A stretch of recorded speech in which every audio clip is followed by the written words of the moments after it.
ada beberapa pertanyaan yang akan diajukan oleh Pak Edwin. Bagaimana Pak? Apa yang mau ditanyakan?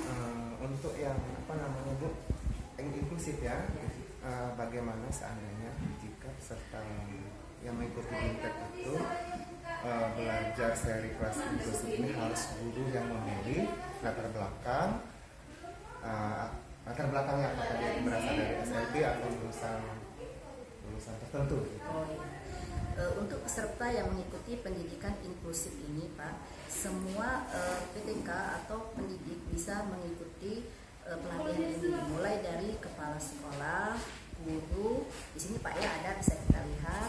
Kementerian Pendidikan Kebudayaan seri guru belajar. Ini dijelaskan apa saja mengenai pendidikan inklusif. Salah satunya adalah siapa saja yang boleh mengikuti atau dapat mengikuti program guru belajar dan berbagi seri pendidikan inklusif. Nah, ini mulai dari guru mulai dari tingkatan PAUD sampai dengan SMA, kemudian tutor paket A sampai C, kepala sekolah, pengawas, tenaga pendidikan lainnya. Ini bisa mengikuti pendidikan inklusif ya, tapi mereka harus memiliki akun pada SIM PKB gitu Pak.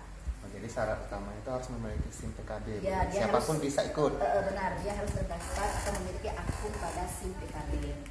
Nah, soal yang anak berkebutuhan khusus Bu ya, bagaimana seandainya, dan selama saya mengajar saya belum menemukan siswa yang atau peserta didik yang memiliki kebutuhan khusus. Jadi apakah ini bisa diterapkan untuk anak yang tidak berkebutuhan khusus di SMA ini yang tidak kita ketahui? Oh iya, saya juga sebelum mengikuti pendidikan inklusif ini juga berpikiran seperti itu. Kita bukan mengajar di sekolah berkebutuhan khusus, tapi kita mengajar di sekolah umum yang rata-rata anaknya kita anggap memiliki EQ ataupun perilaku yang normal.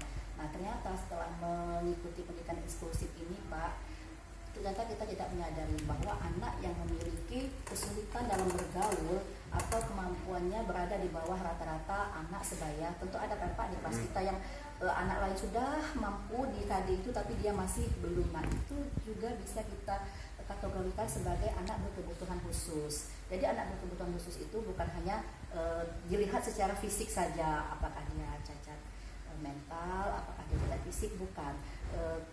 Kurang mampunya dia dalam bergaul atau kurang cepatnya dia menangkap pelajaran dibandingkan siswa-siswa yang lain, itu juga kita anggap sebagai anak berkebutuhan khusus. Makanya kita walaupun kita berada di sekolah normal, pendidikan inklusif ini sangat penting untuk kita ikuti, begitu Pak.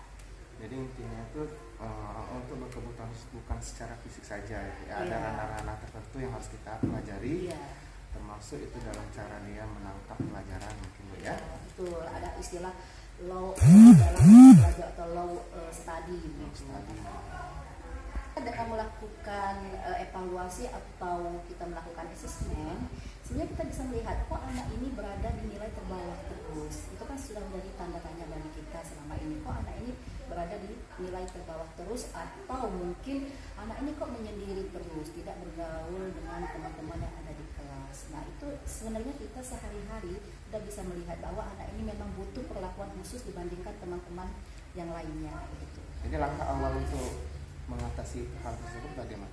Nah, nanti Bapak di pendidikan ini akan diberi materi bagaimana cara kita mengetahui, kemudian langkah-langkah mengatasinya, mulai dari identifikasi, kalau istilah di sini Pak ya, mulai identifikasi, kemudian nanti akan diajari bagaimana membuat asesmen, kemudian lagi membuat peta konsep. Itu akan Bapak terima di materi pendidikan inklusif ini Pak.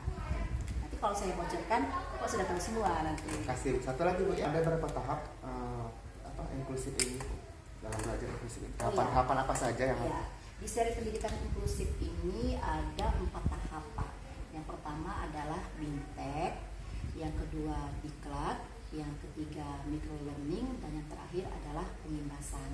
BIMTEK dan diklat itu sama seperti kita mengikuti seri AKM kemarin Pak. Itu mempunyai syarat harus nilainya 70. Di sana kita diberi materi untuk kita ikuti dengan persentase yang harus kita capai sampai 100%, berikut dengan kuis-kuis atau penilaiannya harus kita ikuti dengan bobot nilai tidak boleh kurang dari 70.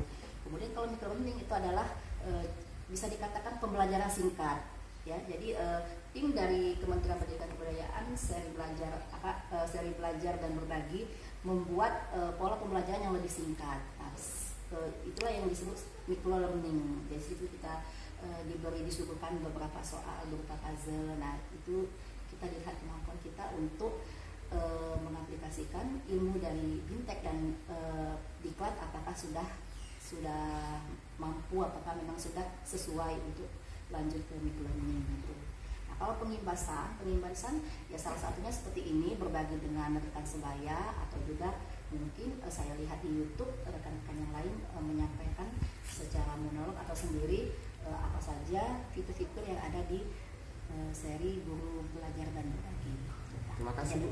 Terima kasih atas waktunya, sungguh sangat bermanfaat, bisa menambah wawasan tentang pendidikan inklusif. Jadi Bapak siap untuk mengikuti angkatan selanjutnya? Insya Allah siap. Ya, lebih cepat Pak ya. Takutnya nanti sudah tutup, nanti kita ketinggalan informasi atau diklat BIMTEK yang sangat berharga, yang sulit kita dapat di luar. Ini kebetulan diberikan oleh Kementerian Pendidikan dan Kebudayaan dengan akses yang mudah kita capai, mudah kita dapat, kemudian gratis pula. Itu yang penting Pak. Kita mendapat poin untuk kenaikan pangkat kita sebagai ASN. Terima kasih ya Pak. Oke, sama-sama.